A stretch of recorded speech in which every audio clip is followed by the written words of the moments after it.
السلام علیکم ناظرین، پروگرام توانا پاکستان شائقان کے ساتھ میں ہوں آپ کا میزبان ڈاکٹر عامر محمود۔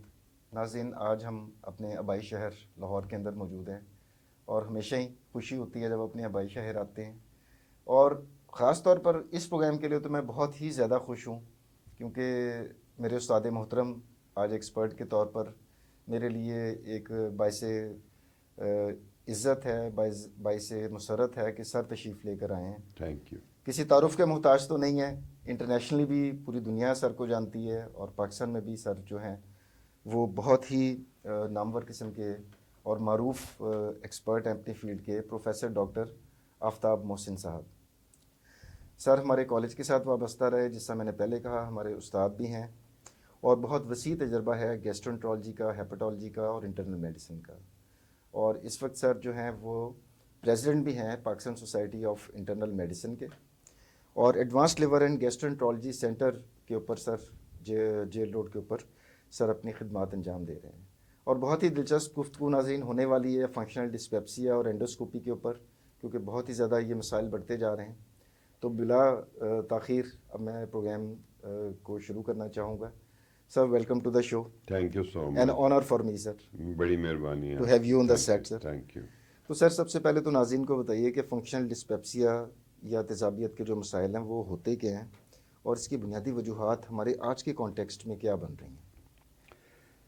سب سے پہلے میں بتانا چاہوں گا کہ ڈسپیپسیا ہے کیا۔ ڈسپیپسیا بد ہضمی ہے، اور اس کے لیے کوئی خاص ایک ڈیفائنڈ ٹرم نہیں ہے۔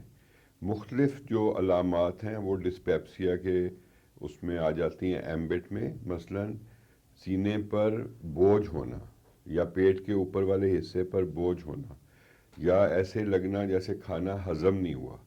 کچھ لوگوں کو ڈکار آتے ہیں، وہ برپس لیتے ہیں، تو وہ بھی ڈسپیپسیا میں شامل ہو جاتا ہے۔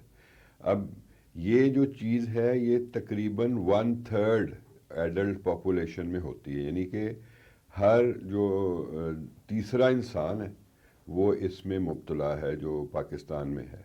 تو یہ بہت ہی ایک ہائی پریولنس ڈیزیز ہے، یعنی کہ لوگوں میں اس کی جو شرح ہے وہ بہت زیادہ ہے، اور یہ تکلیف دہ بھی بہت ہوتی ہے کیونکہ ہر وقت یہاں بوجھ رہتا ہے، کھانا کھانے کو دل نہیں کرتا، کئی مرتبہ بھوک بھی افیکٹ ہو جاتی ہے۔ فنکشنل کا مطلب یہ ہے کہ وہاں پر تکلیف تو ہوتی ہے مگر ہم کوئی چیز دیکھ نہیں سکتے، کوئی اب نارمل کوئی اسٹرکچرل ڈیفیکٹ نہیں ہے۔ ایگزیکٹلی ڈاکٹر صاحب، یہ بڑا اچھا آپ نے بتایا کہ وہاں اس کی کارکردگی کا مسئلہ ہے، کارکردگی، لیکن اس کا جو ساخت ہے اس میں ایشو نہیں ہے۔ بالکل اسی طرح ہی ہے وہاں کوئی سوزش نہیں ہے، کوئی السر نہیں ہے، کوئی زخم نہیں ہے، اور کسی بھی ٹیسٹ کو آپ کریں گے تو وہاں پر کوئی پرابلم نہیں ہے۔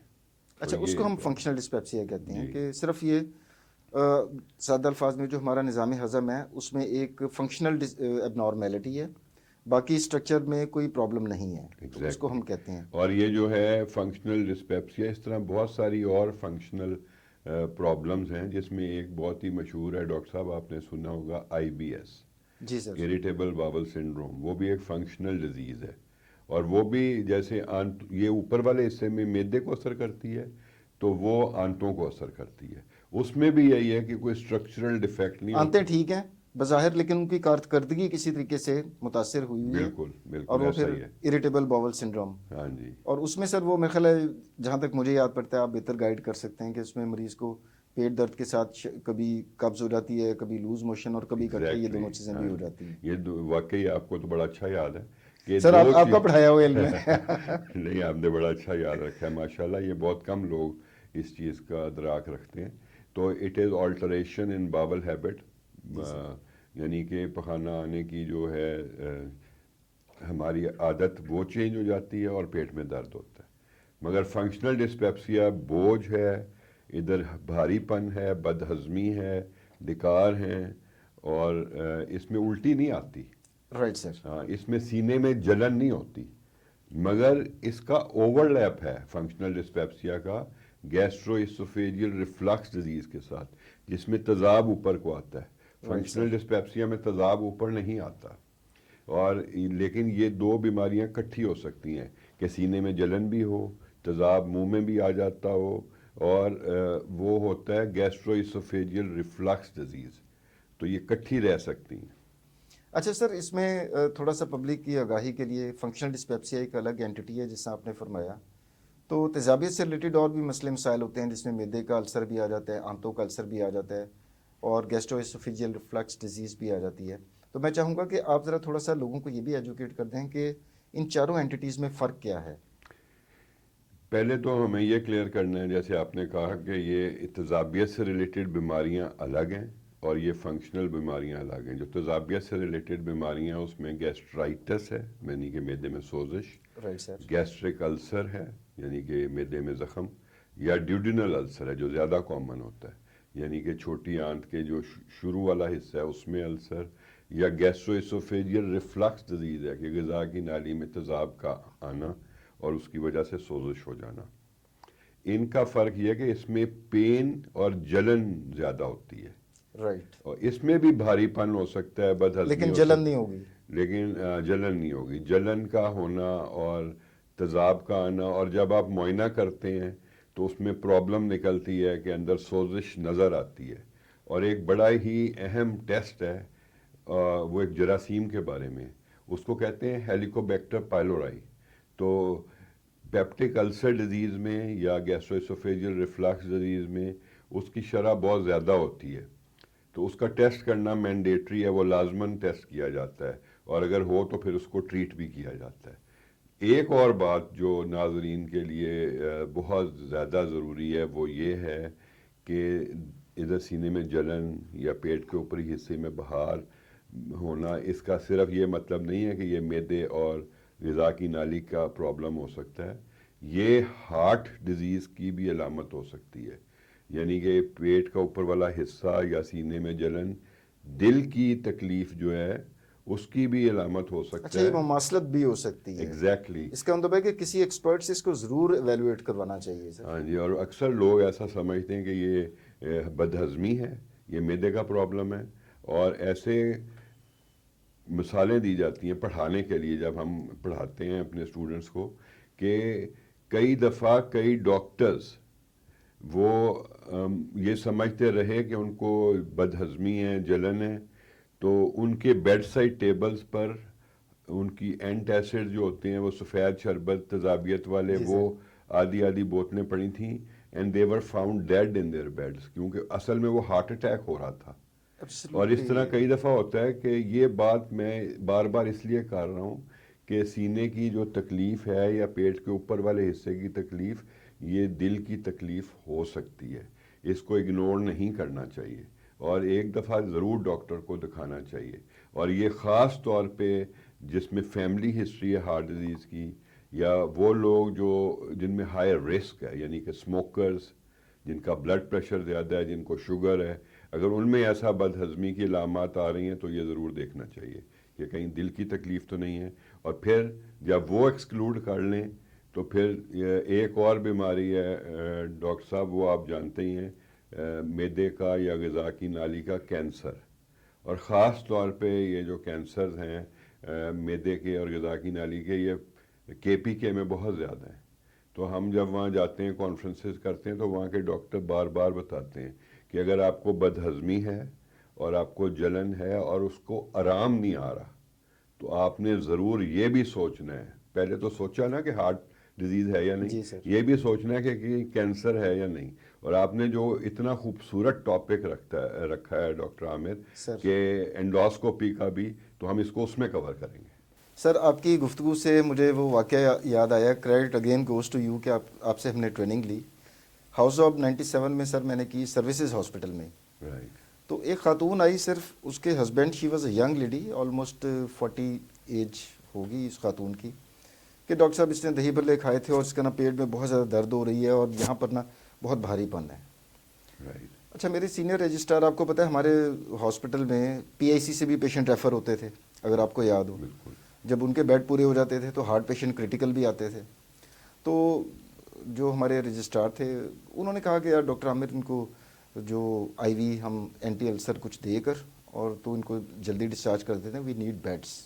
سر وہ چھٹی حص میری پتہ نہیں کیا کہہ رہی تھی، آپ کے والی بات مجھے وہ واقعہ یاد آ گیا. میں کہا سر ایک دفعہ ECG کر لیتے ہیں. Very good. سر میں نے ای سی جی کی, اس کو سویٹنگ بھی ہو رہی تھی, گھبراہٹ بھی ہو رہی تھی. مجھے پتہ نہیں کیوں میرا سکستھ سینس کہہ رہی تھی this is not Intuition. Simply intuition. Yes یہ سر, اللہ کی طرف سے بھی ہوتا ہے. جی ایگزیکٹلی سر. سر ای سی جی کروائی, ایکیوٹ ایم آئی, ایس ٹی ایلیویشن ہوئی اس پیشنٹ کی. فوراً اس کے ہسبینڈ کو سر اسٹیپٹوکائنز لکھ کر دیا کہ جی فوراً سی سی یو میں شفٹ کروایا. اور اس کا husband he was taking very light, جس طرح آپ نے فرمایا کہ لوگ سمجھتے ہیں وہ جی بس بوجھ ہو رہا ہے, بد ہضمی ہے, اس طرف ذہن ہی نہیں لوگوں کا جاتا. بالکل. تو جب میں نے اس کو بتایا کہ بھائی ای سی جی کے اوپر ایکیوٹ ہارٹ اٹیک ہوا ہوا ہے ان خاتون کو, she is not simply a patient of indigestion اور جی معدے اور خوراک کے نالی کا مسئلہ نہیں ہے. آپ جلدی سے جس دوران ہم سی سی یو شفٹ کریں, آپ فارمیسی سے اسٹیپٹوکائنز انجیکشن لے کر آئیں. وہ سر لگایا and that lady settled, hospital میں ایڈمٹ بھی رہی ہمارے میڈیکل اسپیشل یونٹ میں. And then She owes her life to you, ماشاءاللہ. آپ نے سر وہ جان تو بچا لی ان کی. بعد میں سر اس کے خاوند نے بہت ہی شکریہ ادا کیا کہ ڈاکٹر صاحب ہم تو بڑا عام سی اس کو چیز سمجھ رہے تھے, لیکن تو آپ نے جو عامر کئی خامند ہوتے ہیں, وہ تو دعا کر رہے ہوتے ہیں. اب پتہ نہیں سر اس نے مجھے بد دعا دی یا نہیں, دعا آپ دی. یہ تو لگتا ہے وہ بہت محبت میں تھے. تو آپ کی سر گفتگو سے مجھے نا وہ سارا فلم جو ہے نا اس واقعے کی ابھی تک میرے ذہن میں ہے سر. اچھا سر, ہم اگلے سوال کی طرف آتے ہیں کہ اس میں سر آپ کا ایکسپیرینس کیا ہے؟ ماشاءاللہ دہائیوں کا آپ کا ایکسپیرینس ہے کہ کون سا ایج گروپ اور کون سا جینڈر زیادہ آپ کے پاس رپورٹ ہوتا ہے؟ فنکشنل ڈسپیپسیا میں کوئی ایسا جینڈر باعث نہیں ہے, سب دونوں مردوں مرد عورتوں عورت دونوں میں ہوتا ہوگا, ہے. بلا تفریق ہو رہا ہے سر. اور جس طرح میں نے پہلے بتایا کہ یہ 30% لوگوں میں ہوتا ہے, یعنی کہ اگر ہر 100 تیسرے لوگ کو. آئیں تو 30 کو ہوگا, یعنی کہ ہر تیسرے شخص کو یہ پرابلم ہوتی ہے. اور اس کو پرابلم کب کہا جاتا ہے؟ اب یہ تو نہیں ہے نا کہ ہم نے آج گئے لکشمی چوک اور بہت زیادہ کڑھائی کھا لی تو پھر ہمیں ڈسپیپسیا ایک ایپیسوڈ ہو گیا تو وہ نہیں ہے. اگر کسی کو ڈسپیپسیا یا بدہضمی یا ڈکار یا بوجھ یہ رہ رہا ہے اور 8 ہفتے رہ رہا ہے, 8 ہفتے, رائٹ سر, 8 ہفتے رہ رہا ہے تو پھر یہ ڈسپیپسیا ہے. اب یہ فیصلہ کرنا کہ یہ ڈسپیپسیا فنکشنل ہے یا گیسٹرو اسوفیجیل ریفلکس ڈیزیز ہے یا تذابیت کی وجہ سے ہے. اور تذابیت کی سب سے بڑی 2 وجوہات ہوتی ہیں. ایک جیسے میں نے پہلے عرض کیا ہیلیکوبیکٹر پائلورائی انفیکشن, اور دوسرا نان اسٹیرائڈل اینٹی انفلیمیٹری ڈرگز, یہ جو ہم درد کی دوائیاں کھاتے ہیں, پین کلرز تو لوگ خود سے خرید کے کھا رہے ہوتے ہیں سر خود ہمارے سے. ہاں جی. تیسرا وہ بہت بڑا ایک سیگمنٹ ہے جو دل کے امراض قلب میں لوگ مبتلا ہیں, جو ڈسپرین یا لوپرین اس طرح کی دوائی کھاتے ہیں جو کہ خون کو پتلا کرتی ہے, وہ بھی غذا کی نالی میں اور معدے میں سوزش کرتی ہے. تو 2 بڑی وجوہات ہو گئیں, درد کی ادویات اور ایچ پائلورائی انفیکشن. اس کے بعد جیسے میں نے کہا کہ کئی دفعہ یہ ڈسپیپسیا کینسر کی علامت ہو سکتا ہے. تو آپ لوگ جو سننے والے دیکھنے والے ان کو یہ پتہ ہونا چاہیے کہ کب یہ کینسر کی علامت ہو سکتا ہے. ایگزیکٹلی. اگر کسی کی عمر جب یہ شروع ہوا ہے پرابلم تو 50 سال سے زیادہ ہے تو پھر یہ سیریس مسئلہ ہے. اگر ادھر بوجھ اور ڈکار کے ساتھ کھانا نگلنے میں تکلیف ہے جس کو ڈسفیجیا کہتے ہیں سر, پھر یہ ایک خطرناک علامت ہے, اور یہ اس کا مطلب ہے کہ ریڈ فلیگ, کہ یہ سرخ جھنڈی ہے, اس میں ہوگا کینسر. اگر کسی کو بھوک لگنی کم ہو گئی اور اس کا وزن گر رہا ہے تو اس میں کینسر کے چانسز ہیں. اور اگر وہ KPK سے یا ایسے علاقے سے آیا ہے اور وہ تمباکو چو کرتا ہے یا نسوار, یہ چیزیں پری ڈسپوز کرتی ہیں, یا اس کی فیملی میں کینسر ہے, یا اس کو الٹیاں آنے لگ گئی ہیں اور الٹی میں خون ہے, یا اس کا جو خون کی کمی آئی ہے جس میں آئرن ڈیفیشنسی ہے, تو اور یہی وہ لوگ ہیں عامر جن کو انڈوسکوپی کرانی ہے. یہ علامات ہیں انڈوسکوپی کی کہ 8 ہفتے سے زیادہ پرابلم رہے اور ٹھیک نہ ہو رہی ہو, یا 50 سال کے بعد یہ پرابلم شروع ہو, یا پرابلم کے ساتھ نگلنے میں مسئلہ ہو, یا بھوک کم ہو جائے اور وزن کم ہو, یا خون پخانے کے ساتھ خون وغیرہ بھی آ رہا ہے, پخانے کے ساتھ یا الٹیاں آ رہی ہیں, الٹی میں خون آ رہا ہے, تو یہاں انڈوسکوپی ارجنٹ چاہیے کہ اس نے جا کے جس کو کہتے ہیں کیمرے والا ٹیسٹ وہ کروانا ہے. اچھا سر, خون کی الٹی کا تو لوگ دیکھ سکتے ہیں کہ ایک الٹی کی اس کے اندر خون بڑا برائٹ ریڈ سے ہوتا ہے, جو پخانے کے ساتھ خون آتا ہے میں چاہوں گا وہ بھی لوگوں کو گائیڈ کریں کہ اس کو کیسے ان کو پتہ چلنا چاہیے کہ جناب یہ خون ہے. ہاں یہ بہت اچھا سوال ہے. لوگوں کو ایجوکیٹ ہونا چاہیے نا ویری سر. اسمارٹ. نہیں, ایجوکیٹ کرنے کے لیے بھی بڑا ایک انٹلیکٹ لیول چاہیے جو آپ شو کر رہے ہیں ماشاء سر جزاک اللہ. اللہ تو سر. اس میں اگر تو یہ ڈپینڈ کرتا ہے کہ بلڈ کہاں سے نکلا ہے. جی سر. اگر تو غذا کی نالی, معدے میں یا چھوٹی آنت سے بلڈ نکلتا ہے تو وہ چینج ہو کے پخانے کے راستے باہر آتا ہے, اور اس کو کہتے ہیں بلیک ٹاری سٹول. وہ لک کی طرح, کول تار کی طرح, کالا جیسے سا ہوگا بالکل. کالا سیاہ چمکدار, یہ اس کی نشانی, اور نرم ہوگا. اکثر لوگ پریشان ہو جاتے ہیں کہ جی کالا پخانہ آیا اور سخت تھا. وہ ڈینجرس نہیں ہے, وہ پریشان کی بات اچھا, نہیں رنگت ہے. اگر بالکل لک کی طرح کالی ہے اور نرم چمکدار ہے. چمکدار ہے. اور اس میں پھر یہ جو بلڈ والا کالا پخانہ ہوتا ہے جو لک کی طرح اور چمکدار ہوتا ہے, اس میں اسمیل بھی بہت بری ہوتی ہے, وہ بدبودار ہوتا ہے. جو قبض کے ساتھ آئے کہ سخت پخانہ ہے, چاہے رنگ کالا ہے, وہ یہ ٹاری سٹول نہیں ہے, اس میں کوئی خطرہ نہیں ہے. اس کے علاوہ اگر زیادہ بلیڈنگ ہو جائے یا نچلے حصے سے آنتوں سے خون آئے تو وہ برائٹ ریڈ تازہ خون کی طرح ہی آئے گا. ایک جو بڑی بات ہے وہ ڈاکٹر نے پوچھنی ہوتی ہے, اور مریض اپنے آپ سے بھی دیکھ سکتا ہے کہ جب خون آیا تو ساتھ جو پخانہ آیا یا سٹول پاس ہوا ہے یا موشن آیا وہ کیسا تھا. اگر وہ نارمل ہیلدی ہے, وہ صحیح پخانہ اس نے کیا ہے, اور اس کے بعد اس کو بلڈ آیا ہے, تو پھر کوئی خطرے کی بات نہیں ہے. اکثر وہ بواسیر کی علامت ہے, جو ہیمورائڈ جس کو بولتے اور ہیں, وہ میرے خیال اور میں وہ bright easily red, treatable. Bright red colour کا ہوگا, وہ رنگت برائٹ بھی اس کی ریڈ ہوگی. ہوگا, اور اس میں سٹول صحیح ہوگا, اور کوئی اس میں خاص پین بھی نہیں ہوتی. دیکھیں سر, اتنی ویلیویبل انفارمیشن آپ نے شیئر کی. اب پبلک دیکھیں اویئر ہو رہی ہے نا, کہ صرف سٹول کو ایگزامن کر کے ان کو پتہ چل سکتا ہے کہ جناب یہ مسئلہ بلیک کلر ہونا اٹ مینس کہ کہیں پہ بلیڈنگ ہو رہی ہے, اور اگر جیسے آپ نے فرمایا کہ وہ اسموتھ ہے اور شائنی سا ہے تو ہماری یا تو خوراک کی نالی یا معدے یا آنتوں میں کہیں پہ بلیڈنگ ہو رہی ہے جو کہ بذریعہ پخانہ جا رہی ہے. کیونکہ لوگوں کا عام تاثر یہ ہوتا ہے کہ میرے تو اس میں خون آ ہی نہیں رہا, یہ تو بلیک سے کلر کا ہے. اس وجہ سے لوگوں کو جو ہے وہ ایک بڑی انفارمیشن سر کے اس جواب میں مل گئی ہوگی کہ اگر اس طرح کے معاملات ہوں تو یہ ریڈ فلیگز ہوتے ہیں, اور فوراً اپنے ایکسپرٹ گیسٹرونٹرولوجسٹ سے اینڈوسکوپی ضرور کروا کر اس کو ایویلویٹ کروا لینا اور چاہیے. ضروری نہیں ہے کہ آپ گیسٹرونٹرولوجسٹ کے پاس جائیں, فزیشین کے آپ نے پاس اپنے چلیے. پرائمری کیئر جو فیملی فزیشین ہے سب سے پہلے اس کو بتانا ہے. ایگزیکٹلی. اور ہماری جو سوسائٹی ہے, Pakistan society of internal medicine, وہ اس چیز کی ہم بہت زیادہ اس پہ ایمفسائز کرتے ہیں, بہت زور دیتے ہیں کہ ہر پیشنٹ کو اپنے فیملی فزیشین سے رابطے میں رہنا چاہیے, اور آپ کو جب آپ پخانہ کریں یا پیشاب کریں تو اس کو دیکھ لینا چاہیے. کئی دفعہ میں پیشنٹ سے پوچھتا ہوں کہ پخانے کی رنگت کیسی تھی, کیسا تھا, تو وہ بڑے حیرانی سے مجھے دیکھتے ہیں کہ یہ بھی کوئی دیکھنے والی چیز ہے. حالانکہ وہ ایکسپیکٹ کرتے ہیں, ہمیں لا لا کے تصویریں دکھاتے ہیں, ہم ان کے بھی دیکھیں پخانے, اور وہ اپنا نہیں دیکھنا پسند کرتے. تو پلیز میری جو ہے نا ساری جو سننے والے دیکھنے والے لوگوں سے ریکویسٹ ہے کہ جو بھی پخانہ آئے, جو بھی پیشاب آئے, چھوٹا پیشاب آئے, یورین پاس ہو, اس کو دیکھیں, اور اس سے آپ کو بہت فائدہ ہوگا پتہ کرنے میں کہ آپ کی صحت کیسی رہ رہی ہے. اچھا سر, اب ہم آتے ہیں فنکشنل ڈسپیپسیا میں. جو ہمارا طرز زندگی ہے, ہمارا لائف سٹائل اور ایکسٹرنل فیکٹرز, وہ کس طرح اس میں رول پلے کر رہے ہیں جو اتنا ہائی اس کا انسیڈنس ہو گیا ہے, جس سے آپ فرما رہے ہیں کہ ہر تیسرا بندہ اس کا شکار ہو رہا ہے.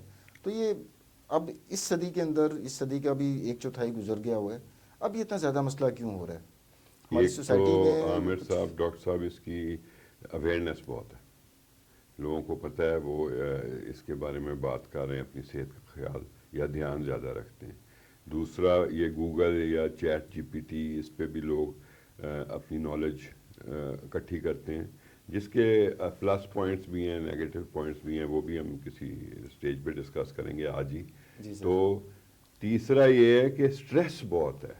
یہ جتنی فنکشنل ڈس آرڈرز ہیں, جیسے فنکشنل ڈسپیپسیا ہے, یا معدے کا السر ہے, یا تذابیت ہے, یہ مینٹل سٹریس یا ذہنی تناؤ یا انزائٹی یا ڈپریشن میں زیادہ ہوتا ہے. تو ہمارے یہاں سٹریس بہت ہے. حالات دیکھیں نا آپ کیسے ہیں. سر ہماری ابھی اب وار ہوئی ہے, پھر یہ جو تیل کی پرائسز ہیں کہاں سے کہاں چلی گئی ہیں, پھر لوگوں کے پاس کوئی ایسی جگہ نہیں ہے جہاں جا کے وہ ریلیکس کر سکیں. تو وہ جو جگہیں ہیں وہ کھانے کی ہیں, اور کھانے آپ کو پتہ ہے ہمارے کیسے ہیں. یا جو پڑھے لکھے بچے ہیں, لوگ ہیں جوان وہ فاسٹ فوڈ کی طرف چلے گئے ہیں، جو کہ پھر اس میں فرائیڈ فوڈ بہت ہے اور بہت ہی ریفائنڈ ڈائٹ ہے، اور جو مڈل کلاس ہے یا لوور مڈل کلاس ہے اس کا دیکھیں تو وہ پھر پائے اور اس طرح کے سری پائے کھا لیتے ہیں، یا ٹکا ٹک اور کڑھائیاں. اور اوپن سڑک کے اوپر ہے، وہاں پر گرد و آلود، اور اگین جس سے آپ نے فرمایا تھا ایچ پائلوری کی انفیکشن بڑی کامن ہے، بہت کامن. وہاں سے بھی وہ انفیکٹ اور بھی یہ ہوگا. پانی جو ہے نا یہ بھی سورس ہے ایچ پائلورائی کا انفیکشنز کا. تو پانی کا میرا تو یہ ہے کہ میں بار بار کہتا ہوں اپنے پیشنٹس کو کہ پانی وہ ابلا ہوا استعمال کریں، اور سب سے بہتر تو ہے کہ بوٹلڈ واٹر لیں. یہ تو ویسے بدقسمتی ہے ہماری کہ یہ کام تو حکومت کا ہونا چاہیے نا، ایگزیکٹلی. کہ لوگوں کو صاف پانی مہیا کرے، مگر انفارچونیٹلی ایسا ہو نہیں رہا. تو اس میں جراثیم آ رہے ہیں. تو یا ہمیں لوگوں کو خود بتانا ہے کہ آپ پانی بوائل کر کے پئیں، اور سب سے بہتر ہے اگر آپ افورڈ کر سکتے ہیں، اٹس اے گڈ انویسٹمنٹ، تو آپ بوٹل واٹر لیں. جی بالکل سر. اچھا اب ہم آتے ہیں سر اس کی ڈائگنوسس کی طرف. ایک کلاسیکل سمٹمز کے ساتھ پیشنٹ آپ کے پاس آیا اور 8 ہفتے والا کرائٹیریا جس سے آپ نے فرمایا کہ وہ بھی پورا کر رہا ہے، تو اب ہم اس کو ڈائگنوز کیسے کریں گے سر کہ یہ فنکشنل ڈسپیپسی ہے یا کچھ اور چیز ہے؟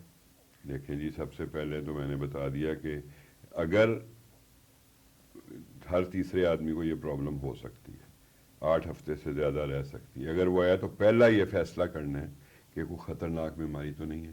تو نمبر 1 ہارٹ ڈیزیز، اور نمبر 2 کینسر. تو کینسر کی جو علامات تھیں اس میں تھا ڈسفیجیا، نگلنے میں رکاوٹ. ایک یہ ہوتا ہے کہ لوگ کمپلین کرتے ہیں کہ ادھر کوئی چیز پھنسی ہوئی ہے، وہ ڈسفیجیا نہیں ہے، وہ نگل سکتے ہیں. وہ سائن ہے سٹریس کا، اس کو کہتے ہیں گلوبس ہسٹیریکس. کیسے لگتا ہے ہر وقت یہاں کچھ پھنسا ہوا ہے. وہ خطرناک نہیں ہے اور وہ بہت کامن ہے. تو یہ چیزیں دیکھنی ہے. اگر کسی کی 55 سال کے بعد یہ پرابلم شروع ہوئی ہے تو وہ خطرناک ہے. پھر اگر کسی کو ایسا کچھ نہیں ہے، ریڈ فلیگ نہیں ہے، اور ادھر جلن تذابیت بھی نہیں ہے، تو پھر آپ کو اینڈوسکوپی کرنے کی ضرورت نہیں ہے. آپ یہی سمجھیں کہ اس کو فنکشنل ڈسپیپسیا ہے، کیونکہ اس کی شرح کیا ہے کہ جنرل پاپولیشن میں 30% لوگوں کو یہ پرابلم ہے، ادھر بدہضمی کی یا بوجھ کی یا ڈکار آنے کی. اور اگر ان کی آپ انڈوسکوپی کریں گے، ان کے ٹیسٹ کریں گے، تو 100 میں سے صرف 2 یا 3 کو نظر آئے گا کہ اس میں پرابلم ہے، یا میکسیمم 5 کو. تو اس کا مطلب اتنا فائدہ نہیں ہے اس اسٹیج پہ کرنے کا فائدہ نہیں ہے. اور گیسٹرو اسوفیجل ریفلکس ڈیزیز جو تذابیت والی بیماری ہے وہ بہت ان کامن ہے. حالانکہ ایون میڈیکل اسٹوڈنٹس کو بھی جب ہم پوچھتے ہیں بھئی ادھر بوجھ ہے، ادھر بدہضمی ہے، ڈکار آتے ہیں، تو کیا وجہ ہوگی، تو وہ کہتے ہیں جی یہ تو السر لگتا ہے، یہ ریفلکس ہے یا گیسٹرائٹس ہے. وہ فنکشنل ڈسپیپسیا کی بات نہیں کرتے. تو ان کو سب سے پہلی چیز ہے کہ ڈاکٹر نے یہ فیصلہ کرنا ہے کہ کوئی ایسی ریڈ فلیگ، سرخ جھنڈی تو نہیں کھڑی کہ جس سے لگے کہ وہ یہ مسئلہ ہے جو کینسر ہو سکتا ہے. ہارٹ کا مسئلہ تو نہیں ہے. اگر وہ رول آؤٹ ہو گیا جیسے آپ نے کیا، brilliant doctor Aamir, as a house officer you save the life of that lady. تو اس کی ای سی جی کی، تو ان کی بھی ای سی جی کر سکتے ہیں. جب یہ چیزیں ایکسکلوڈ ہو گئیں، ریڈ فلیگ نہیں ہیں اور صرف بوجھ ادھر ہے، درد ہے، تو پھر آپ نے ٹیسٹ کرانے کی ضرورت نہیں ہے. آپ نے ٹریٹ کرنا ہے. ٹریٹ کرنے میں برٹش سوسائٹی آف گیسٹرونٹرولوجی اور امریکن اور پاکستانی سوسائٹی جو ہے وہ کہتے ہیں سب سے پہلا مقصد ہے کہ مریض کو ایجوکیٹ کریں. اس کو بتائیں کہ یہ بیماری جو ہے یہ ڈس آرڈر آف گٹ برین انٹریکشن، یہ جو آنتوں کا تعلق ہے دماغ کے ساتھ، جو کہ بنتا ہے نسوں کے ذریعے اور بنتا ہے کچھ کیمیکل جن کو نیورو اینڈوکرائن ہارمونز بولتے ہیں، جو آنتیں اور معدہ سکریٹ کرتے ہیں. اور وہ جو ہیلدی جراثیم ہیں جن کو مائکرو بائیوٹا بولتے ہیں، ان سے یہ ایسے کیمیکل پروڈیوس ہوتے ہیں جو بلڈ میں شامل ہو کے دماغ پہ اثر کرتے ہیں. تو ہیلدی مائنڈ کے لیے، صحت مند دماغ کے لیے، صحت مند سوچ کے لیے، صحت مند سیٹ آف باولز یا آنتیں اور معدہ صحت مند ہونا ضروری ہے. تو کس چیز سے یہ چیزیں ڈسٹربڈ ہوتی ہیں، جو میسیجز ہیں جو آنتوں سے اور معدے سے دماغ کو جا رہے ہیں، یہ ڈسٹرب ہوتا ہے فرائیڈ چیزوں سے، یہ ڈسٹرب ہوتا ہے تیز مرچ مسالے سے، یہ ڈسٹرب ہوتا ہے جراثیم جو ہم فوڈ پوائزننگ سے، اور جو اکثر ہو رہی ہوتی ہے، ہیضے کے دیکھیں جراثیم ہوتے ہیں سر، ٹائیفائڈ کے کتنے تو طرح کے یہ اور سٹریس سے یہ چیزیں ڈسٹرب ہوتی ہیں. اور سٹریس تو سر اگر ہم نفسیاتی انالیسس کریں پوری قوم کا، تو میں یہ کہنے میں حق بجانب ہوگا کہ پورا پاکستان ہی جنرلائزڈ انگزائٹی ڈس آرڈر کا شکار ہے. اب مجھے شرح کا تو نہیں پتہ کیونکہ یہاں اتنی ریسرچ نہیں ہوتی، لیکن جب ہم لوگ آؤٹ ڈور میں بیٹھتے ہیں یا کلینک میں بیٹھتے ہیں تو ڈاکٹر صاحب 7 out of 10 people have anxiety or depression. 7 out of 10. بہت ہائی ہے سر. اور آپ کہیں چلے جائیں، گاڑی میں جا رہے ہیں، سفر کر رہے ہیں، ٹالرنس ختم ہو گئی ہے سر لوگوں میں. لڑائیاں کیسے کرتے ہیں، اریٹیبل ہو جاتے ہیں کہ ذرا سی معمولی سی بحث و تکرار شروع ہو جاتی ہے اور بات گالم گلوچ اور خدا نخواستہ لڑائی کی طرف بھی چلی جاتی ہے. اور اکثر خبروں میں آتا ہے، اخبار میں آتا ہے کہ چھوٹے سے تنازع سے جان لیوا وہ وہی نا سر، عدم برداشت اتنی زیادہ ہمارے معاشرے میں ہو گئی ہے. جی. اچھا ناظرین، سر کی اب آپ نے گفتگو سنی، سوشل میڈیا بھی اور جو ہمارا مین اسٹریم میڈیا اس پہ بھی اکثر عوام کی یہ شکایت ہوتی ہے کہ اگر اسپیشلسٹ کے پاس جائیں گے تو وہ غیر ضروری جناب ٹیسٹ جو ہے وہ کرتے ہیں. دیکھیں سر نے فنکشنل ڈسپیپسیا کے حوالے سے بڑی خوبصورت بات کہی ہے کہ اس میں اینڈوسکوپی کرنے کی کوئی ضرورت نہیں ہے. صرف ایک اچھا ڈاکٹر آپ کی ہسٹری لیں گے اور آپ کو دوائیاں دیں گے اور آپ ٹھیک ہو جائیں گے. اینڈوسکوپی کی جب ضرورت ہوگی وہ ہم سر سے اگلے سوالات میں پوچھیں گے کہ سر کن پیشنٹس میں اینڈوسکوپی کی ضرورت پڑتی ہے. ڈاکٹر عامر میں تھوڑا سا جی سر. قطع کلامی معاف. ایک ڈاکٹر ولیم آسلر تھے 1905 میں، کینیڈین ڈاکٹر تھے، امریکہ میں کام کرتے تھے. ان کی بہت مشہور سینگز ہیں. تو ایک ان کی ایک سینگ ہے، وہ کہتے ہیں listen to your patient, he is telling you the diagnosis. تو آج کل یہ ختم ہو چکا ہے، ڈاکٹروں میں بھی یہ اتنا وہ صبر نہیں ہے کہ وہ ڈاکٹر مریض کی بات سنیں. اور اگر آپ مریض کی بات سنیں، یہی ہماری سوسائٹی جو ہے پاکستان سوسائٹی انٹرنل میڈیسن اس چیز پہ بہت ایمفسائز کرتی ہے، زور دیتی ہے کہ ایک ڈاکٹر مریض کی بات سنے توجہ سے، اور مریض اور ڈاکٹر کا جو تعلق ہے وہ اسٹرانگ ہو. اور جب یہ اسٹرانگ ہوگا تو مریض کہے گا جی، جیسے وہ کہتے ہیں کہ آپ کو دیکھنے سے ہی آدھی بیماری دور ہو جاتی ہے. تو غالب نے بھی کہا ہے نا، ان کو دیکھے سے آ جاتی ہے جو منہ پر رونق، وہ سمجھتے ہیں کہ بیمار کا حال اچھا ہے. تو اس کے لیے ضروری ہے کہ ڈاکٹر مریض کی بات سنے، اس کو انڈرسٹینڈ کرے. ایگزیکٹلی. اور پھر جب وہ یہ کر لے گا تو اس کو پتہ چل جائے گا. پھر آپ نے 8 ہفتے کے تک ویٹ کرنا ہے، پھر ٹریٹ کرنا ہے. ٹریٹ آج کل آپ کرتے ہیں پی پی آئیز کے ساتھ، رائٹ سر، اور پی سی بیز، یہ جو وانوپرزین یا کوئی بھی پی پی آئی یوز کر سکتے ہیں، جیسے کہ ایسومیپرزول یا اومیپرزول. اس کے بعد پرو کائنیٹک ڈرگز دیتے ہیں جو معدے کو اور آنتوں کو فارورڈ موو کرتی ہیں. اس سے اور ڈاکٹر کا جو تعلق ہے مریض کے ساتھ، اس کو سمجھانا کہ یہ ڈس آرڈر آف گٹ برین انٹریکشن ہے، یہ سب سے اہم ہے، ہر دوائی سے یہ زیادہ اہم ہے. ایگزیکٹلی. اور جب لوگ آتے ہیں تو اکثر کی لائف جو ہے، آپ کو پتہ ہے کہ فنکشنل ڈسپیپسیا میں quality of life is worse than peptic ulcer. Functional dyspepsia میں کوالٹی آف لائف جو ہے، جو جن کو دل کا مرض ہے اس سے بری ہوتی ہے. ان کو ہر وقت ادھر بوجھ ہوتا ہے، کھا نہیں سکتے، زندگی کو انجوائے نہیں کر سکتے. دمے کے مریضوں سے ان کی لائف بری ہوتی ہے. تو جب وہ آتے ہیں، اور اکثر ڈاکٹر میں نے دیکھا ہے کہ وہ یہ کہہ دیتے ہیں کہ تانوں کچھ نہیں ہے، تھوڑا دماغ ہے، سوچتا ہے، سوچ کی وجہ سے ہے. اس کے لیے مریض نہیں آیا، اس کو تو بہت بڑی پرابلم ہے، اس کی تو کوالٹی آف لائف ختم ہوئی ہوئی ہے یا بہت خراب ہوئی ہوئی ہے. ہی اور شی نیڈز ری ایشورنس. اس کو ایک ری ایشورنس چاہیے، اس کو ایک بھروسے مند تسلی چاہیے. آپ اس کو بتائیں کہ یہ تکلیف ہے، تکلیف شدت میں بہت زیادہ ہے، کیونکہ ہارٹ ڈیزیز سے بھی شدت میں زیادہ ہے، دمے سے بھی شدت میں زیادہ ہے، ریفلکس ڈیزیز سے بھی شدت میں زیادہ ہے، السر سے بھی زیادہ ہے، مگر خطرناک نہیں ہے اور قابل علاج ہے. اب اتنی سی بات اگر ڈاکٹر کر دے تو پیشنٹ کا تو سارا برڈن ہی ختم ہو جائے گا کہ سیریس نہیں ہے، گو کہ علامات شدید ہیں. ہاں، شدت ہے، خطرے کی کوئی بات نہیں. ایگزیکٹلی.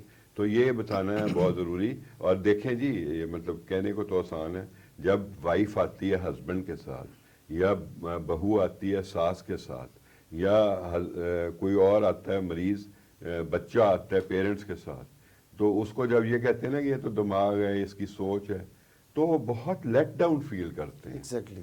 ان کو تو بالکل نہیں نا پتا کہ یہ ان کا دماغ پلے کر رہا ہے اس میں. Exactly. اور دماغ نہیں کر رہا ہوتا، وہ سفر کر رہے ہوتے ہیں. ان کو بتانا ہوتا ہے کہ تکلیف شدت میں زیادہ ہے، بیماری بہت تکلیف دہ ہے، مگر یہ خطرناک نہیں ہے اور یہ قابل علاج ہے. تو یہ ری ایشورنس یا یہ تسلی ان کو چاہیے.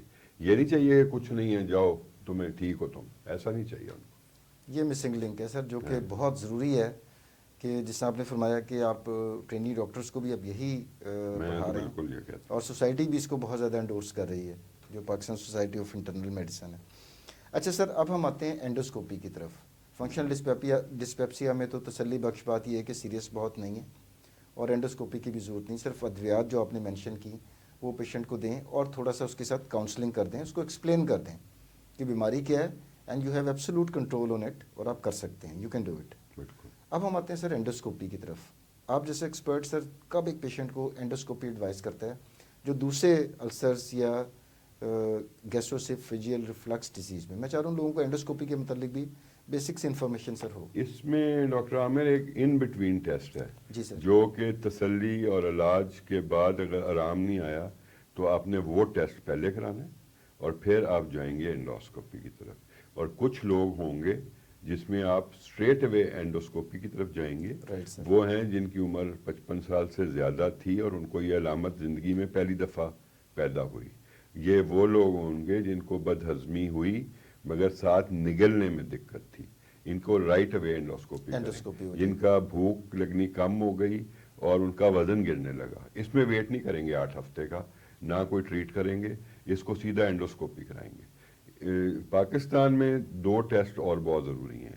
نمبر 1 ابڈومینل الٹرا ساؤنڈ، ایک تو وہ اویلیبل ہے رائٹ اوے. نان انویسو بھی ہے. نان انویسو، ویری گڈ جی، یہ ٹرم بہت اچھی ہے. نان انویسو ہے کہ اینڈوسکوپی کی طرح اندر کچھ نہیں جاتا. جی سر. اور ہمارے ہاں جو پتے کی بیماریاں ہیں، پتے کی تکالیف ہیں، وہ بھی بہت کامن ہیں اور اس میں بھی بد ہضمی ہوتی ہے. تو ایک تو جب آپ الٹرا ساؤنڈ کرائیں گے تو یہ چیز سامنے ظاہر ہو جائے گی کہ پتے کا مسئلہ نہیں. جی سر. پتا از اے اسٹرکچرل پرابلم. تو ڈسپیپسیا میں اسٹرکچرل پرابلم بائی ڈیفینیشن ہوتی نہیں ہے، تو الٹرا ساؤنڈ صحیح آئے گا. دوسرا آپ کروائیں گے ایچ پائلورائی کا نان انویسو ٹیسٹ. وہ ہوتا ہے سانس کے ذریعے، یوریا بریتھ ٹیسٹ، یا سٹول کے ذریعے، پخانے کے ذریعے. H pylori stool antigen test, اس کو سٹول اینٹیجن ٹیسٹ کو بولتے ہیں سیٹ، اور urea breath test U B T. یہ دونوں اویلیبل ہیں لاہور میں بھی اور ہر جگہ. وہ آپ لیبارٹری پہ جاتے ہیں، اس کی وہ قیمت ہے 2 سے 7 ہزار کے درمیان، وہ ٹیسٹ کر دیتے ہیں. اینڈوسکوپی اگر آپ سرکاری اسپتال سے کرائیں تو فری بھی پہلی بات ہوتی تو ہے، نمبر نہیں آئے گا سر، 5-7 جتنے اوور ہزار. برڈنڈ ہیں وہ بہت زیادہ. اور دوسرا آپ کا، میں نے دیکھا ایک سوال بہت انٹیلیجنٹ ہے ڈاکٹر عامر، اور آپ کے وہ بڑا کلوز بھی ہے، وہ ہے انفیکشنز جو ہسپتالوں کے ذریعے پھیلتے ہیں، اس کی بھی بات کریں گے. تو سب سے پہلے یہ 2 ٹیسٹ کرائیں گے، الٹرا ساؤنڈ اور ایچ پائلورائی کا سٹول اینٹیجن ٹیسٹ یا یوریا بریتھ ٹیسٹ. اگر یہ پازیٹیو آ جاتے ہیں کہ پتے کا مسئلہ نکل آتا ہے یا ایچ پائلورائی کا، تو پہلے اس کو ٹریٹ کریں گے. اس کا ٹریٹمنٹ ایک علیحدہ وہ چیپٹر ہے، ایک علیحدہ وہ بحث ہے، ایک علیحدہ وہ گائیڈنس ہے، اس کے مطابق وہ چلے گا. پھر اگر یہ دونوں ٹیسٹ نارمل آ جاتے ہیں اور مریض کو آپ نے دوائی بھی دی ہے، وہ ٹھیک نہیں ہو رہا، پھر آپ اینڈوسکوپی کی طرف آئیں گے.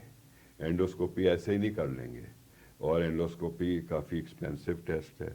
جب اینڈوسکوپی کریں گے تو اس میں ایچ پائلورائی کے لیے پھر ٹیسٹ کریں گے، بایوپسی لیں گے اور یا ریپڈ یوریز ٹیسٹ کریں گے، اور پھر دیکھ لیں گے کہ اندر کوئی کینسر یا اس طرح کی تو چیز نہیں ہے. خاص طور پہ کے پی کے میں یا ان فیملیز میں جن میں کینسر ہے، ان میں اینڈوسکوپی جلدی کرنی ہوتی ہے، اس میں ویٹ نہیں کر سکتے کیونکہ ہائی رسک پیشنٹ ہے، وہ بڑا ہائی رسک ہے، اس میں ڈیلے نہیں ہو سکتی.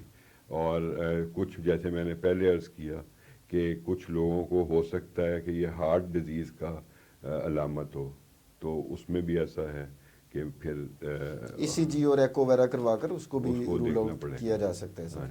اچھا سر، یہ پروسیجر کیا ہوتا ہے؟ فرض کریں کہ آپ جیسے ایکسپرٹ سمجھ رہے ہیں کہ اس پیشنٹ میں ضرورت ہے، اس کی ہسٹری بھی ہے کینسر کی، تو اس کو رول آؤٹ کرنے کے لیے کہ خدا نخواستہ کینسر نہ ہو، آپ نے ڈیسائیڈ کر لیا کہ انڈوسکوپی کرنی ہے. اب یہ پروسیجر کتنی دیر کا ہوتا ہے سر؟ مریض آیا کہ بے ہوش کرنے کی ضرورت ہوتی ہے، کیا ہوتا ہے؟ میں چاہوں گا تھوڑا سا پروسیجر بھی ایکسپلین کر دیں سر. یہ ڈپینڈ کرتا ہے کہ آپ کس جگہ پہ کام کر رہے ہیں، آپ کس کلینک میں جی سر. یا کس ہاسپٹل میں. اور کہ انڈوسکوپی کو کرنے سے پہلے اب ایک سوسائٹی ہے، برٹش سوسائٹی آف گیسٹرونٹرولوجی.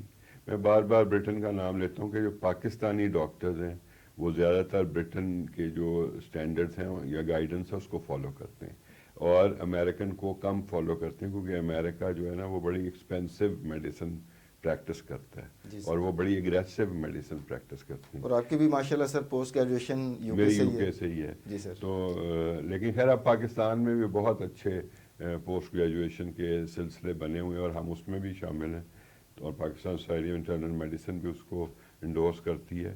تو وہ کہتے ہیں کہ آپ نے یہ 2 ٹیسٹ کرائے، علاج کیا، آرام نہیں آیا، پی پی آئی دیا یا پی کیپ دی اور پرو کائنیٹک ڈرگ دی، اس کو بتایا کہ کیا مسئلہ ہے، تو ابھی آپ انڈوسکوپی نہ کریں اگر فرق نہیں پڑ رہا، اگر وہ سرخ جھنڈی والی علامات نہیں ہیں تو آپ ایڈ کریں ایک دوائی جو کہ ڈپریشن کو ٹریٹ کرتی ہے. وہی جو آپ نے وہیں سے بات شروع ہو رہی ہے، دماغ. تو وہ دوائی ایڈ کریں اور اس کو 6 سے 8 ہفتے کا وقفہ دیں. اگر تو زیادہ تر مریض، کیونکہ دیکھیں 100 میں سے صرف 5 کی انڈوسکوپی اب نارمل نکلنی ہے، اور 95% پھر 95 باقی لوگ وہ پھر غیر ضروری ہو جائے گی اس کے لیے غیر ضروری ہے. تو آپ میں اگر ریڈ فلیگ والا کوئی علامت نہیں ہے تو آپ ان کو دماغ کی جو دوائیاں ہیں جیسے جن کو ایس ایس آر آئی کہتے ہیں وہ دیں. اگر 6 سے 8 ہفتے میں نہیں فرق پڑتا اور ریڈ فلیگ نہیں ہے تو اب وہ پیشنٹ کوالیفائی کرتا ہے انڈوسکوپی کے لیے. لیکن ڈاکٹر عامر، جو میرے پاس مریض آئے گا نا تو اس کو یہ علامت 8 ہفتے سے نہیں ہوگی، اس کو 80 ہفتے سے ہوگی، کیونکہ وہ 2 سال سے ہوگی، کافی جگہوں سے ہو کر آیا ہوگا، 5 سال سے ہوگی. جی سر. تو میں کئی دفعہ پہلے دن ہی ڈیسائیڈ کر لیتا ہوں کہ اس کو انڈوسکوپی کی ضرورت ہے، مگر اور وہ پہلے ہی وہ جو دماغ والی دوائیاں کسی نہ کسی وجہ سے لے رہا ہوگا، اس کا تو رول آؤٹ ہو کر آیا نا آپ کے پاس. رول آؤٹ ہو کر آیا تو پھر ہم انڈوسکوپی کریں. لیکن endoscopy for a primary care physician اس کو جلدی نہیں کرنی چاہیے جب تک کہ اس کی ریکوائرمنٹ نہیں ہے. انڈوسکوپی کا طریقہ 2 ہیں کہ آپ مریض کے گلے کو سن کرتے ہیں دوائی دے کے، جس سے وہ گارگلز کرتا ہے یا اس کو سپرے کرتے ہیں، اور پھر ہوش میں باقاعدہ ہوش و حواس میں انڈوسکوپی کرتے ہیں. اس میں تکلیف ہوتی ہے.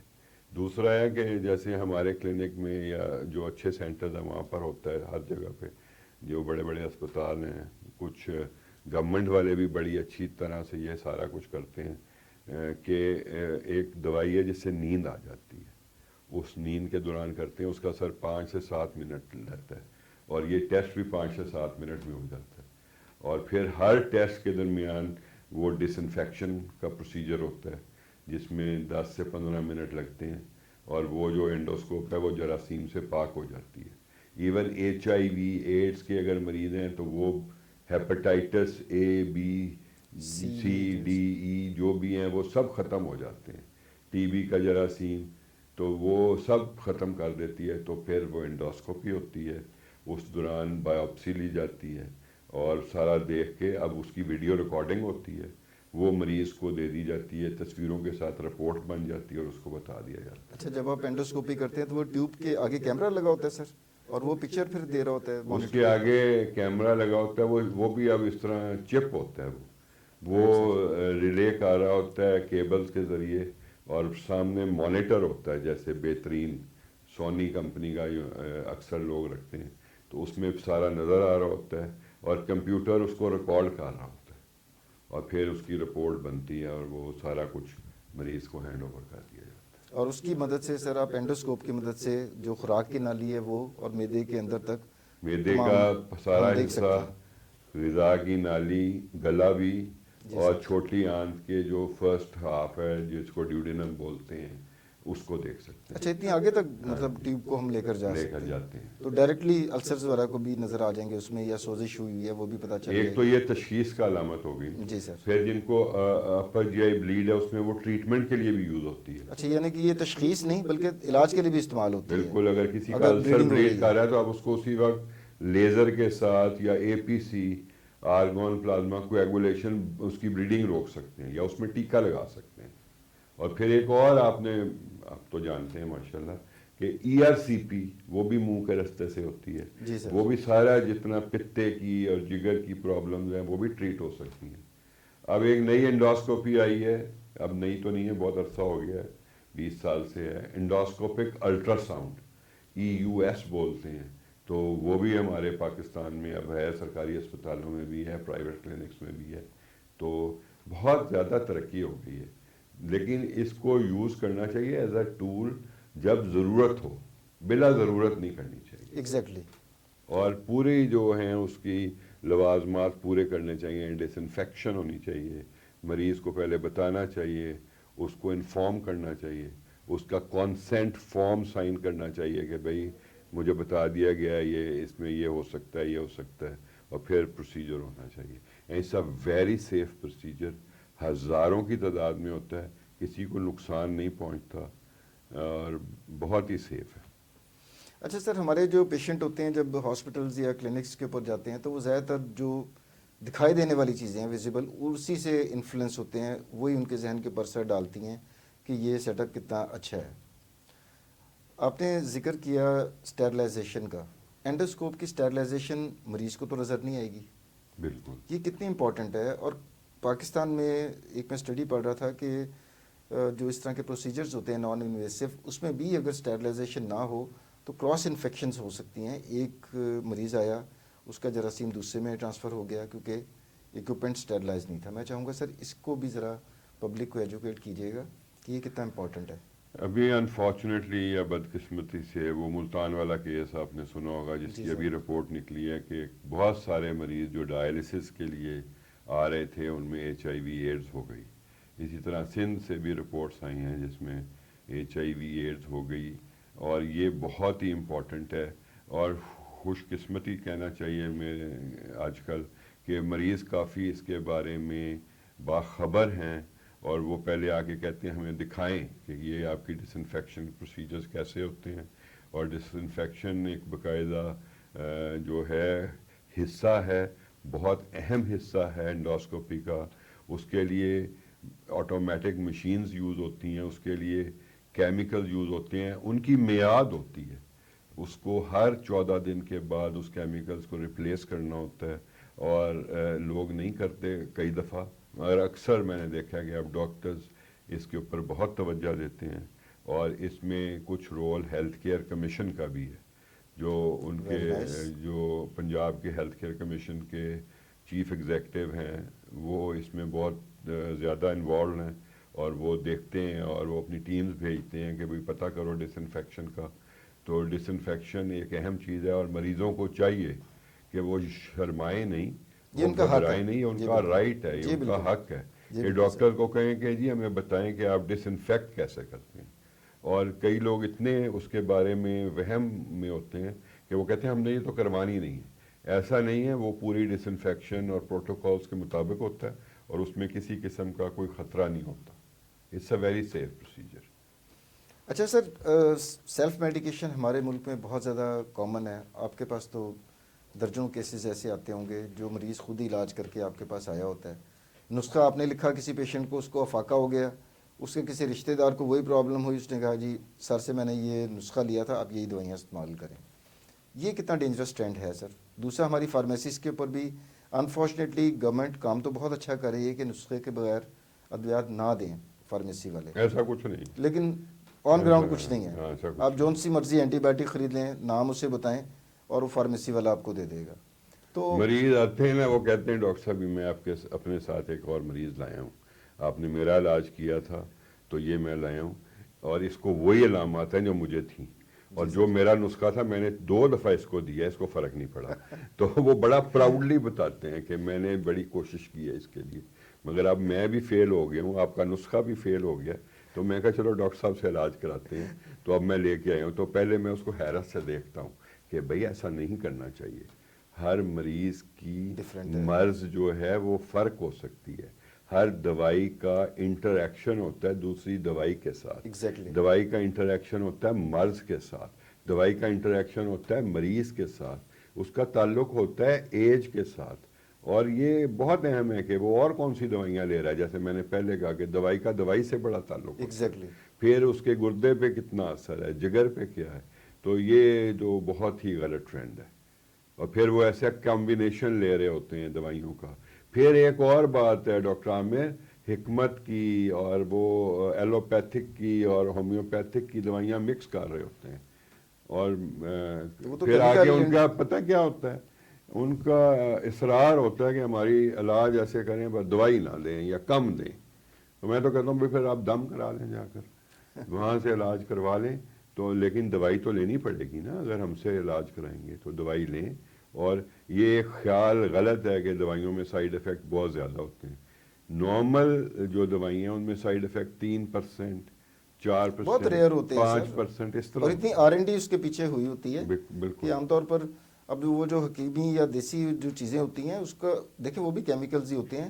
لوگ اس سمجھ کے رہے بھی ہوتے سائیڈ ہیں, افیکٹ ہوتے لوگ ہیں. سمجھتے ہیں کہ شاید یہ قدرتی ہے تو اس میں کوئی افیکٹ نہیں ہوگا. یہ جتنی دوائیاں نا ایلوپیتھک ہماری, جی یہ سر. پہلے قدرتی تھیں. جی یہ ایگزیکٹلی. پودوں سے, نباتات سے ابھی آئی بھی ہیں. سر ہماری چونکہ میرا تعلق اس انڈسٹری سے بھی ہے, ہماری 80% پلس جو دوائیاں ہیں وہ نیچرل چیزوں سے ایکسٹریکٹ ہوتی ہیں. شروع باقی ہوئی ہیں. 20% سنتھیٹک جی بھی اس کے اندر وہ ہو جاتا ہے سر. تو خود سے دوائی نہیں لینی چاہیے. جی باٹم لائن ناظرین یہی ہے کہ بے شک آپ کو پتہ بھی ہے کہ جی یہ نسخہ آپ کے لیے کام کر رہا ہے, ایون دین آپ اپنے دوست احباب اپنے رشتہ داروں کو وہ دوائی رپیٹ نہ کروائیں, ڈاکٹر سے کنسلٹ کروا لیں کیونکہ ڈاکٹر جانتے ہیں کہ مرض کیا ہے اور اس کے مطابق ادویات کیا دینی ہے. آج کل تو ٹیلی کنسلٹیشن بھی ہے, وہ تو بہت آپ اچھا آن ہوتا ہے لائن سر. کنسلٹ کر سکتے ہیں. Exactly. آپ کو جانے کی بھی ضرورت نہیں ہے. اب خاص طور پہ یہ اتنا مہنگا ہوا ہے آئل اور یہ پیٹرول, تو بہت اب سارے تو لوگ ہمیں ریموٹ کنسلٹیشنز ہوا کریں گی سر, وہ زیادہ اچھا ہے بلکہ وہ بہت بہتر اچھا ہے. ٹیلی ایکسیسیبل بھی ہے. کنسلٹیشن کر رہے تھے لوگ اس میں, جی سر. اور وہ اس میں کلینک بھی نہیں آنا پڑتا, وہ ویٹ بھی کر لیتے ہیں. اور ڈاکٹر کو 5 منٹ لگتے ہیں یہ بتانے میں کہ کوئی ایسی علامت ہے جس سے لگتا ہے کہ ہارٹ کی پرابلم ہے, اگر ڈسپیپسیا کا جی سر. مریض ہے, یا کوئی انڈر لائن کینسر ہے, تو وہ سوال جواب کر کے آپ کو بتا سکتا ہے کہ نہیں جی آپ کا کام وہاں نہیں چلے گا, آپ کو یہاں آنا پڑے گا. لیکن 80% مریض وہیں پہ ڈیل ہو جائیں گے اور بڑے اچھے ڈیل ہو جائیں گے. ایگزیکٹلی. اچھا سر اب ہم پروگرام کے اختتام کی طرف بڑھ رہے ہیں اور میں چاہوں گا کہ فنکشنل ڈسپیپسیا جو ہمارا ٹاپک تھا اس کی علاج اور پریونشن سے متعلق آپ ہمارے جو پبلک ہے عوام الناس ہے اس پروگرام کو دیکھ رہے ہیں ان کو کیا ٹیک ہوم میسج دیں گے سر؟ سب سے پہلے تو ڈاکٹر عامر میں آپ کا مشکور ہوں, شائع گیان کا بھی, سر جو آپ کی فارماسیوٹیکل انڈسٹری ہے جو اس پروگرام کو لے کر چل رہی ہے, اور میں اس میں آپ کا بہت زیادہ گریٹیچیوڈ شو کرتا ہوں کہ آپ لوگوں نے ایسا sir. Honour for me sir. Thank you so much. دوسرا جو عوام کے لیے میں بتانا چاہوں گا کہ ڈسپیپسیا, بد ہضمی, بوجھ, گیس بھی اس کو کچھ لوگ کہتے ہیں, ڈکار کا آنا, یہ کوئی چھوٹی موٹی علامت نہیں ہے, یہ سیریس علامت بھی ہو سکتی ہے. تو ایک دفعہ ڈاکٹر سے ضرور رجوع کریں, اور اپنا اسپیشلسٹ کے پاس جانے کی ضرورت ہی نہیں ہے نا, پہلے آپ اپنے فیملی فزیشین کے پاس جائیں. لیکن ڈسپیپسیا, بد ہضمی, بوجھ, اس میں 80-90% لوگوں میں فنکشنل ڈسپیپسیا ہوتا ہے, یعنی کہ کچھ چیز خراب نہیں ہوتی, صرف کام صحیح نہیں ہو رہا ہوتا. تو یہ بیماری تکلیف دہ بہت ہے, خطرناک نہیں ہے. اور جو علامات بتاتی ہیں کہ یہ انڈوسکوپی کی ضرورت ہے یا یہ ڈسپیپسیا خطرناک ہے, اس میں یہ 5 چیزیں بہت اہم ہیں. نمبر 1, اگر ڈسپیپسیا یا بد ہضمی یا ڈکار 50 سال یا 55 سال کی عمر کے بعد شروع ہوئیں, اگر ڈسپیپسیا یا بد ہضمی کے ساتھ کھانا نگلنے میں رکاوٹ فیل ہوتی ہے, یا نمبر 3 بھوک کم لگتی ہے, یا وزن کم ہو رہا ہے, یا پھر کوئی ایسی علامت ہے جس سے لگتا ہے کہ خون آ رہا ہے یا الٹی میں یا پخانے میں, یا پرسسٹنٹ وامٹنگ, یہ ایک چھٹی چیز بھی آ گئی کہ اگر وامٹنگ ہو رہی ہے, الٹی آ رہی ہے. تو دل کے بارے میں نے پہلے بھی بتایا, تو ایک غالب کا شعر اب یاد آ گیا, درد ہو دل میں تو دوا کیجئے، درد ہو دل میں تو دوا کیجئے، دل ہی جب درد ہو تو کیا کیجئے۔ تو ہر چیز کا علاج ممکن نہیں ہے، اور ہر پیشنٹ کو جس کو یہ علامات ہیں اس کو ڈاکٹر کو دکھانا چاہیے، اور اینڈوسکوپی یا کیمرے والا ٹیسٹ کروانے کے لیے بہت ساری سٹیجز سے گزرنا پڑتا ہے۔ تو پہلی سٹیج جب آرام نہیں آتا تو ہے کہ ہیلیکوبیکٹر پائلورائی کا ٹیسٹ کروائیں اور الٹرا ساؤنڈ کرائیں۔ اس کے باوجود اگر آرام نہیں آتا اور آپ میں وہ سرخ جھنڈی یا ریڈ فلیگ یا کینسر والی علامات نہیں ہیں، تو دماغ والی SSRI دوائی استعمال کریں ڈاکٹر سے لے کر 6 سے 8 ہفتے۔ اگر پھر بھی آرام نہیں آتا تو پھر انڈوسکوپی کی ضرورت ہے۔ اور thank you so much once again, I am very grateful, sir اور honour for me. Happy health for ایوری بڈی۔ آخر میں ناظرین، میں استاد محترم پروفیسر ڈاکٹر آفتاب محسن کا تہہ دل سے سر آپ کا مشکور ہوں تھینک یو۔ کہ آپ نے انتہائی بزی اسکیجول میں سے آج اس عوام الناس کی راہی کے پروگرام کے لیے وقت نکالا۔ ناظرین، امید کرتا ہوں کہ آپ کو آج کی ایپیسوڈ پسند آئی ہوگی۔ اگلے پروگرام تک کے لیے ڈاکٹر عامر کو اجازت دیجیے۔ اللہ حافظ۔